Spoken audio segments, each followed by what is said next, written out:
কোনো প্রবাসী বাংলাদেশে 60 দিন অর্থাৎ 2 মাসের বেশি থাকলে তার ফোনটা নাকি রেজিস্ট্রেশন করে বাংলাদেশে থাকতে হবে। ওকে, একটার বেশি ফোন নিলেও 57% ট্যাক্স দিতে হবে। বাংলাদেশি প্রবাসীদের 2 মাসের ওপর বাংলাদেশে থাকার দরকার নেই বলেছেন আসিফ নজরুল। এয়ারপোর্টে প্রবাসীদের হেনস্থা, এভিডেন্স। আসিফ নজরুলের উদ্দেশ্যে কিছু কথা। তো মোটামুটি 4-5টা টপিক নিয়ে আজকে আলোচনা করব।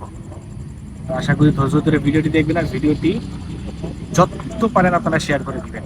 কারণ আমি আমার কোনো ভিডিওতে কখনো শেয়ার অপশন নিয়ে কোনো কথা বলিনি যে আমার ভিডিওটি আপনারা শেয়ার করেন কি আমার ভিডিওটি ভাইরাল করে দেন, এরকম না। তবে আজকের ভিডিওটি একটা উদ্দেশ্য আছে শেয়ার করার কথা বলার জন্য। কেননা আমি অনেক রিসার্চ করে দেখলাম যে এখন অনেক প্রবাসী আছেন যারা এই বিষয়গুলো আর কি অবগত না। তো তাদের অবগতির জন্য আপনার একটি শেয়ার হতে পারে বিভিন্ন অনেক বড় ধরনের একটি ভূমিকা পালন করতে পারে এই একটি মাত্র শেয়ার।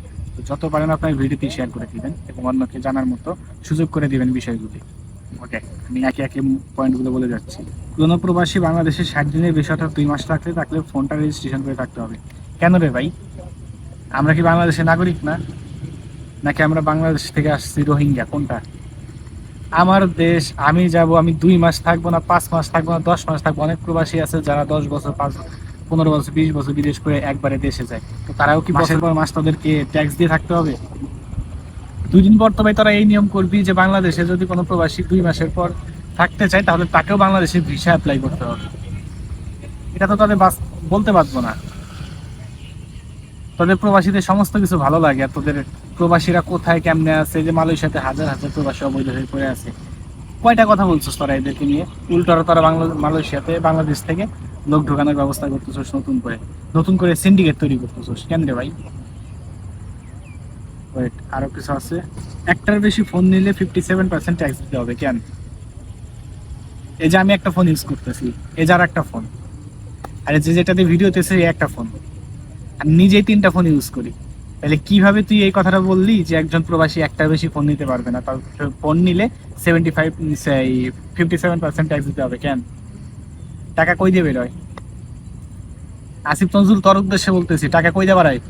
বিদেশে যাইছি, তুই টাকা দিছিস 1 টাকা? তুই যে প্রবাসী কল্যাণ মন্ত্রী হইছিস, তো প্রবাসী কল্যাণ ব্যাংকে গেলে কত রকমের হেনস্থার শিকার হতে হয় তুই জানোস? প্রত্যেকটা লোকের কাছ থেকে এমন এমন কন্ডিশন দেওয়া হয় যে কন্ডিশনগুলো যদি সেই লোকের কাছ থাকে তাহলে প্রবাসী কল্যাণ ব্যাংকে কি জন্য যাবে লোন নিতে? সেটা তো সে নিজে থেকে ওই লোকের মাধ্যমে নিতে পারে, ওই কন্ডিশনগুলো যদি তার থাকে। এমন এমন কন্ডিশনগুলো জুড়ে যাস তোরা। কেন? বাংলাদেশ থেকে যারা বিদেশে আছে প্রত্যেকটার জন্য 5 লাখ 7 লাখ করে টাকা লাগতেছে বর্তমানে মালয়েশিয়াতে। কেন এত লাগে? কেন? সিন্ডিকেট কি তোরা ভাঙবি না? তুই বলছিলি কি যখন এই ক্ষমতায় আসলি উপদেষ্টা হওয়ার পর?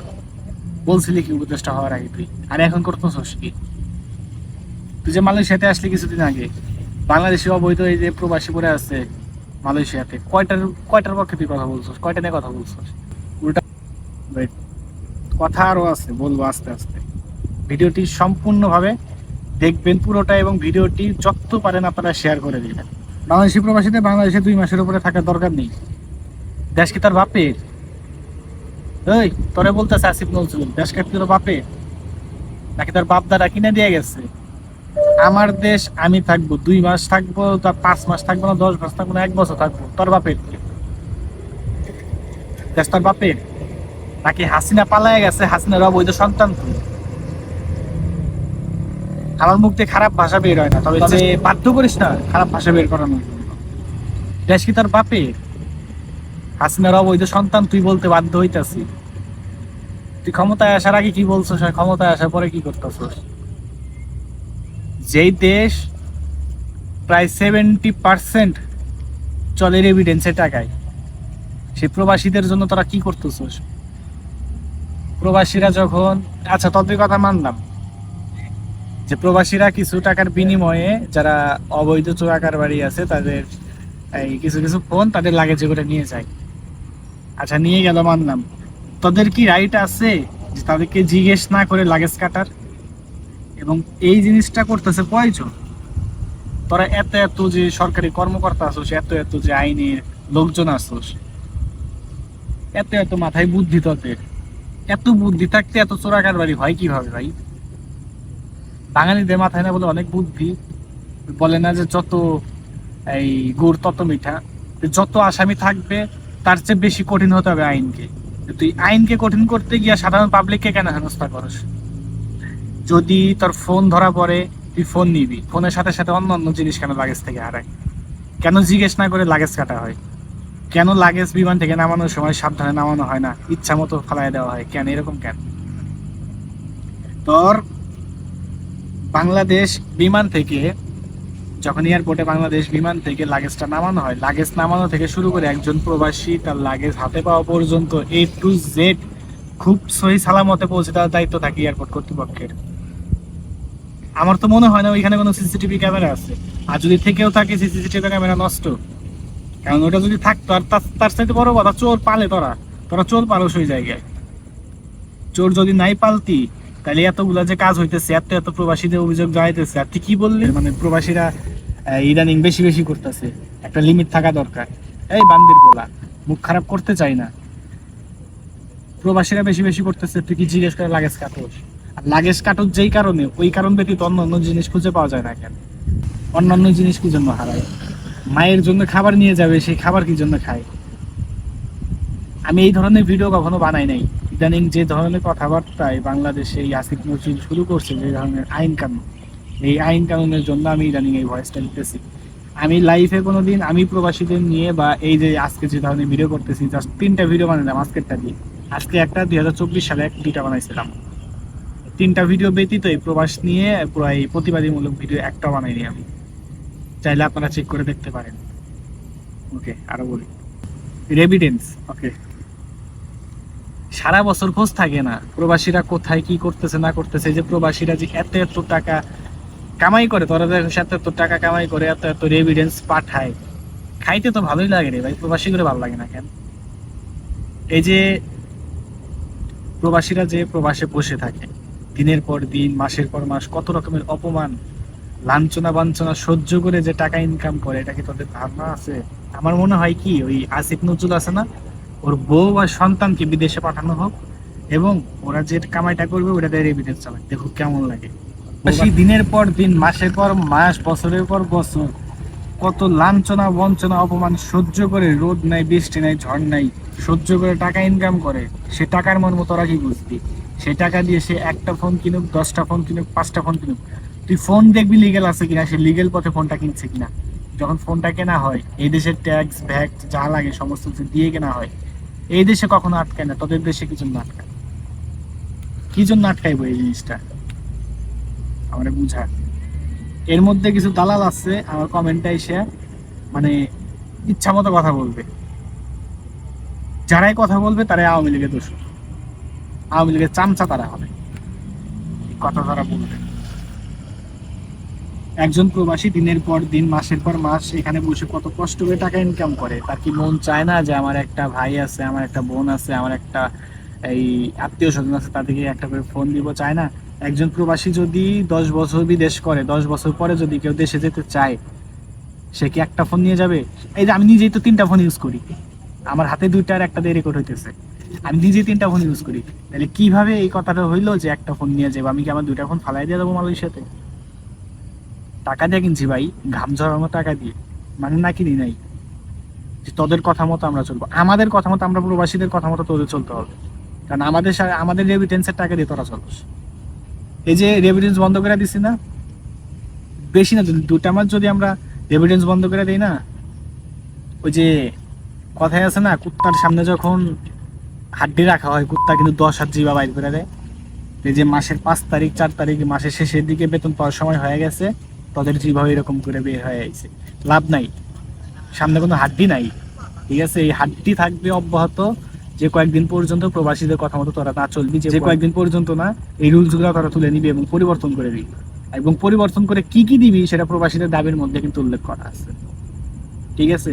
আমরা প্রবাসীরা সম্মান চাই না, এয়ারপোর্টে আমরা ভিআইপি মর্যাদা চাই না, আমরা প্রবাসীরা আমাদের সব মানে নির্দিষ্ট সম্মান মর্যাদাটুকু চাই। এয়ারপোর্টে অতটা হেনস্থা করার চাই না আমরা, যাতে হেনস্থা না হতে হয়, ঠিক আছে? এয়ারপোর্টে প্রবাসীদের হেনস্থা অলরেডি এটা বলে দিচ্ছি, এটা নতুন করে কিছু বলার নাই। তারপরে একটা হচ্ছে আসিফ নজরুলের উদ্দেশ্যে কিছু কথা, ঠিক আছে?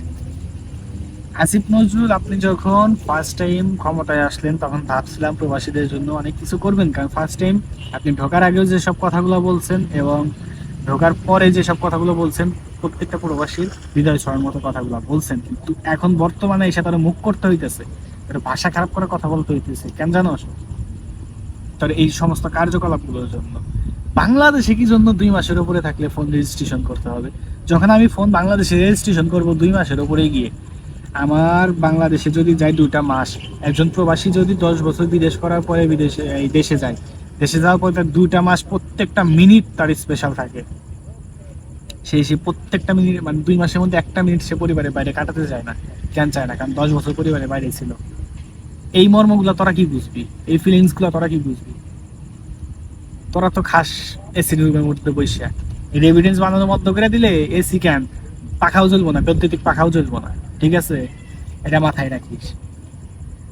একজন প্রবাসী দেশে যদি যায় 2 মাসের মধ্যে যদি তার এই রেজিস্ট্রেশন করতে হয়, রেজিস্ট্রেশন করার জন্য একটা দিন চলে যাবে। যখন এই আইনটা আস্তে আস্তে থাকতে মানে এটা যখন অব্যাহত থাকবেই, তখন দেখা যাবে যে এটার জন্য লাইন ধরতে হবে প্রায় 2 দিন 3 দিন পর্যন্ত কেটে যেতে পারে। এবং কথায় আমি মেনে নিলাম যে এটা রেজিস্ট্রেশন করলাম, রেজিস্ট্রেশন করার পরে আমি যদি আবার 2 মাস পরে বা 3 মাস পরে ওটা রেজিস্ট্রেশন করার পরে আমি যদি আবার মালয়েশিয়াতে ব্যাক করি, আমার এই ফোন তো মালয়েশিয়াতে অবৈধ, তার বাপকে এসে বৈধ করে দিয়ে দেবো রে। আচ্ছা, তোর উদ্দেশ্যে একটা কথা বলে আসিফ নজরুল, এখনো সময় আছে, ভালো হয়ে যায়। ঠিক আছে, প্রবাসীদের দিকে দেখ, প্রবাসীদের দিকে দেখ। মালয়েশিয়াতে হাজার হাজার হাজার হাজার অবৈধ প্রবাসী পড়ে আছে মালয়েশিয়াতে, যারা জঙ্গলে পাম বাগানে পড়ে আছে, কাজ পাইতেছে না, কাম পাইতেছে না, ঠিকঠাক মতো খাইতে পারতেছে না, জেলখানায় পড়ে আছে।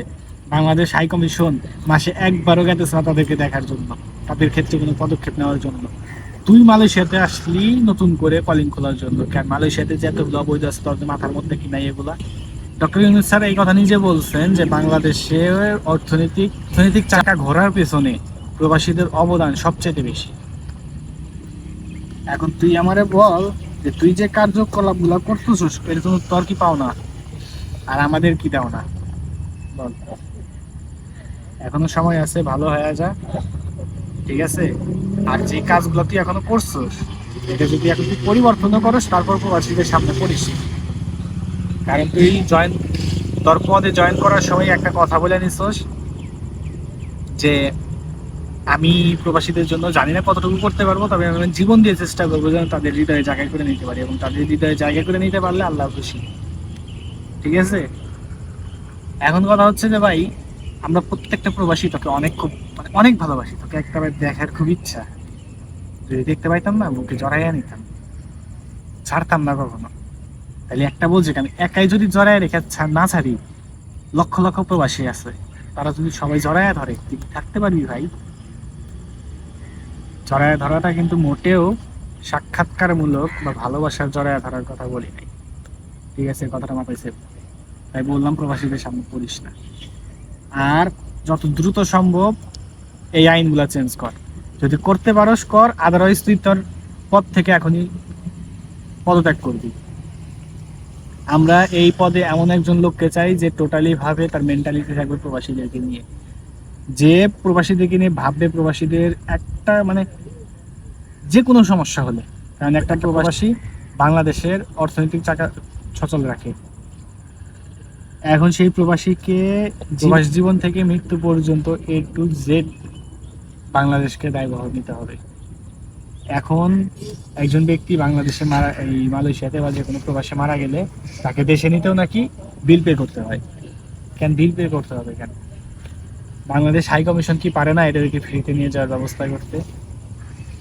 এরা কেন করে না? বাংলাদেশের অবস্থা এখন এমন হয়েছে যে এই সমস্ত কিছু কুলাঙ্গারের জন্য প্রবাসীরা প্রবাসী দাম পায় না, এই কিছু কুলাঙ্গারের জন্য। আমি যখন জানতে পারছি যে এগুলো অনেক প্রবাসী জানে না, ও ভাই আপনারা যারা ভিডিওটি দেখতেছেন অবশ্যই ভিডিওটি শেয়ার করে দিবেন সর্বোচ্চ। ঠিক আছে, সর্বোচ্চ ভিডিওটি শেয়ার করবেন যেন করে অন্য যারা প্রবাসী আছেন যারা এগুলো জানে তারা যেন অবগতি হতে পারে। আপনার কিছু বলা থাকলে বলেন। আমি মালয়েশিয়া প্রবাসী হয়ে বলছি, আসিফ নজরুল স্যার, আপনিও কুমিল্লার সন্তান, আমিও কুমিল্লার সন্তান। প্রবাসীরা যে কথাগুলো আপনার কাছে উপস্থাপন করছে বা যেগুলা বলতেছে, এই কার্যক্রমটা বাস্তবায়ন করার জন্য আপনি চেষ্টা করবেন, আপনার কাছে এই আমাদের আশা। আর এতক্ষণ যে আমার ভাই, বড় ভাই যে কথাগুলো বললো, প্রতিটা কথাই সত্যি।